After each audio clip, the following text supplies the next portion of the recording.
Good morning students. तो आज इस वीडियो का जो मोटिव है वो ये है कि कैसे एक ग्राफ को या किसी डायग्राम को पढ़ा जाता है, देखा जाता है। क्लियर है? तो आज हम यही सीखेंगे। इस ग्राफ को ध्यान से देखिए। ग्राफ में जनरली दो वेरिएबल शो होते हैं, कई बार ज्यादा भी होते हैं। हम दो की बात कर रहे हैं अभी।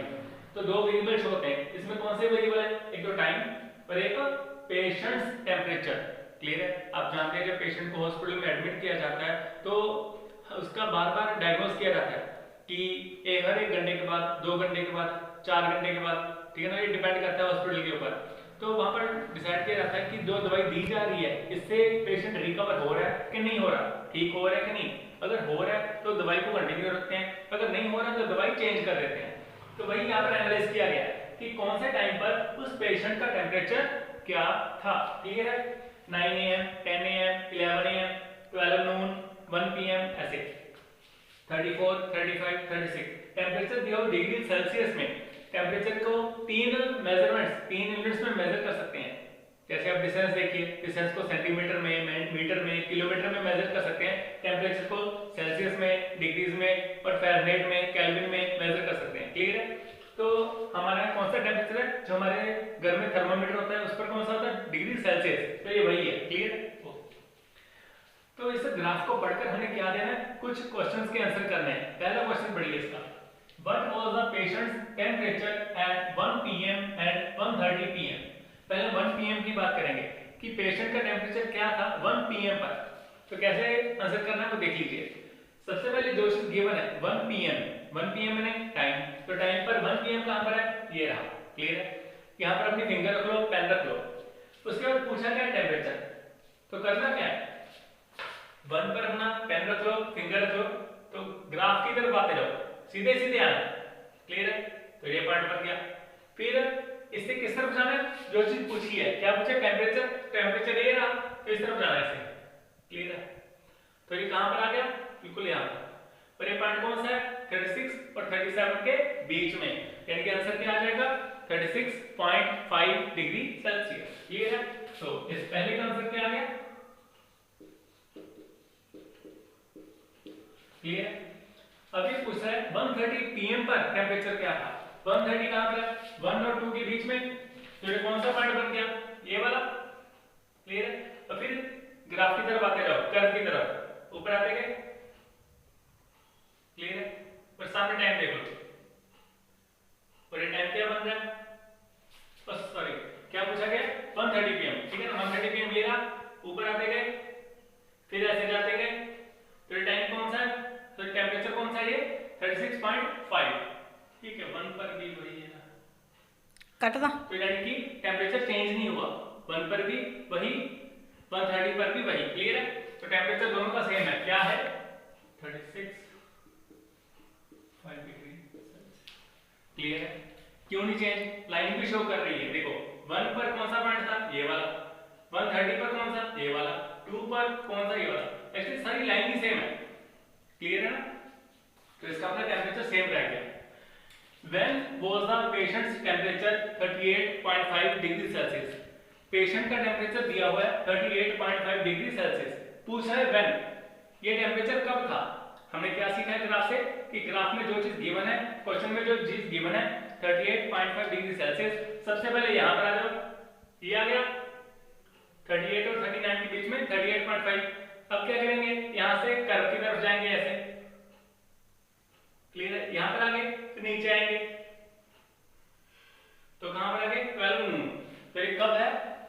इसका आंसर क्या रहेगा? क्लियर है? 12 नून। अब नेक्स्ट देखो। अच्छा, किसी के मन में आ सकता है कि सर हमारा टेम्परेचर था 38.5 और वो रहा ये, तो जब ऐसे आते गए तो यहां पर क्यों नहीं रुके?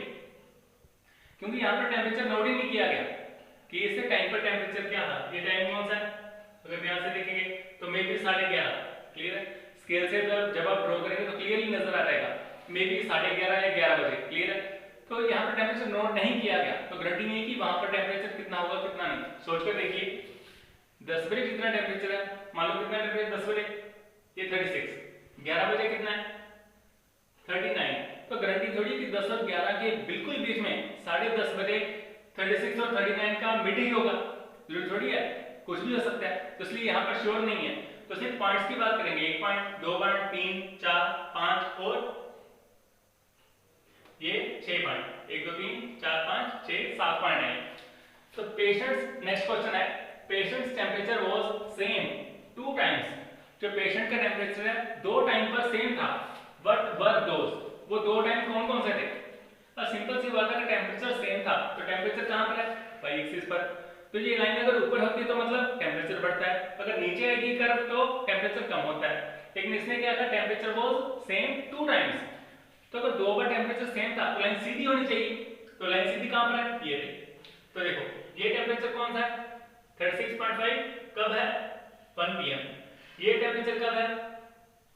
36.5 और ये कब है? 2 pm। तो 1 pm और 2 pm इन दोनों टाइम्स पर पेशेंट का टेम्परेचर सेम था, तो इसका आंसर क्या आ जाएगा? ऊपर हम रब करके लिख लेते हैं।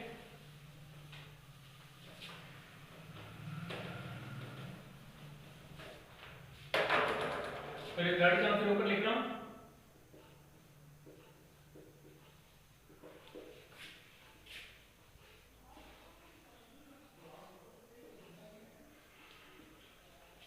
ये चीज क्लियर है? तो अब ये ठीक हो गया, आगे करेंगे। फिर नेक्स्ट क्वेश्चन है, during which period did the temperature showed an upward trend. Clear है? अपवर्ड ट्रेंड का मतलब क्या है कि कौन कौन से पीरियड के दौरान टेम्परेचर बढ़ता गया। अब ये कर्व शो करेगी। कर्व एक ऐसी चीज है जिसको एक अनपढ़ इंसान भी देख सकता है और समझ सकता है क्या मतलब है। इसको पढ़ने के लिए कुछ स्किल चाहिए, इंग्लिश पढ़नी आती है, उसकी हिंदी करनी आती है, तो लेकिन इसकी स्किल नहीं चाहिए। ऊपर जा रहा है मतलब बढ़ रहा है, ऊपर बढ़ रहा है, नीचे कम हो रहा है, नीचे कम हो रहा है, ये ना ऊपर गया ना नीचे, सेम रह गया, ये ऊपर गया बढ़ गया। क्लियर है?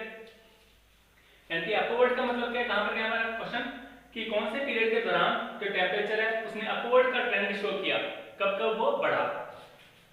ये देखिए 9 बजे इतना था, 9 से 10 बजे तक बढ़ गया, 10 बजे इतना था, 10 से 11 तक बढ़ गया, यानी 9 से 10 बढ़ा, 10 से 11 बढ़ा, 11 से 12 कर्व नीचे आ रही है, कम हो गया, ये नहीं लिखेंगे। 12 से 1 फिर कर्व नीचे आ रही है, ये नहीं लिखेंगे। 1 से 2 कर्व फिर सेम रह गई, यानी ऊपर तो नहीं गई, हमने तो अपवर्ड का देखना है।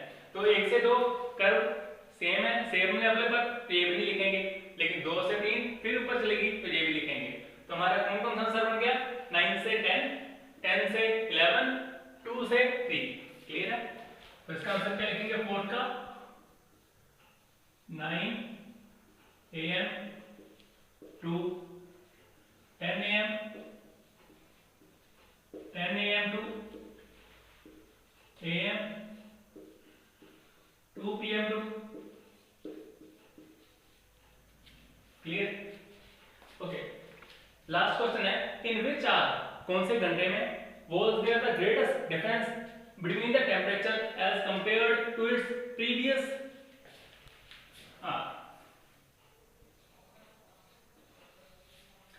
मींस हमने डिफरेंस देखना है कि इस घंटे कितना टेम्परेचर था, पिछले घंटे कितना टेम्परेचर था, तो जो बीच का डिफरेंस है वो क्या होना चाहिए? मैक्सिमम। चेक करेंगे 9 बजे कितना टेम्परेचर है? 9 बजे 35.5 और 10 बजे 36, सिर्फ आधे डिग्री का फर्क है। 10 बजे कितना है? 36। 11 बजे कितना है? 39। कितना फर्क है देख सकते हैं, यहाँ पर कितना फर्क है? 0.5, यहाँ पर 3 का फर्क है। अब देखो 11 बजे कितना है? 39, 12 बजे थोड़ा सा नीचे आ गया, कितना? 38.5, फर्क कितना है? क्लियर है? और अब 12 बजे कितना है? 38.5 और 1 बजे कितना है? 36.5, तो कितना फर्क है? ये 2 का, ये तो फर्क ही नहीं है, 0। 2 o'clock पर कितना है? सामने देखो 36.5 और 3 पर कितना है? 37, तो ये कितना फर्क है? 0.5। अब देखो सबसे ज्यादा डिफरेंस कहां पर? 3, और ये कब है? 10 और 11 के बीच में। क्लियर है माइंड? तो इस लास्ट क्वेश्चन का आंसर क्या आएगा? इन विच आर, कौन से घंटे में सबसे ज्यादा डिफरेंस है दो टेम्परेचर में। क्लियर है? तो कौन सा आ रहा हो? एक ये होगा 10 am और 11 am के बीच में। तो इसका आंसर क्या आएगा? ये हमारा फिफ्थ का आंसर है। क्लियर है? Between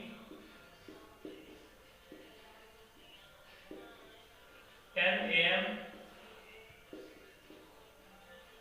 and AM। क्लियर? तो ये ग्राफ पढ़िए और समझिए इसको क्या यूज करते हैं, फ्यूचर में बहुत काम आएगा आने वाली क्लासेस में, हर सब्जेक्ट में काम आता है। Thank you.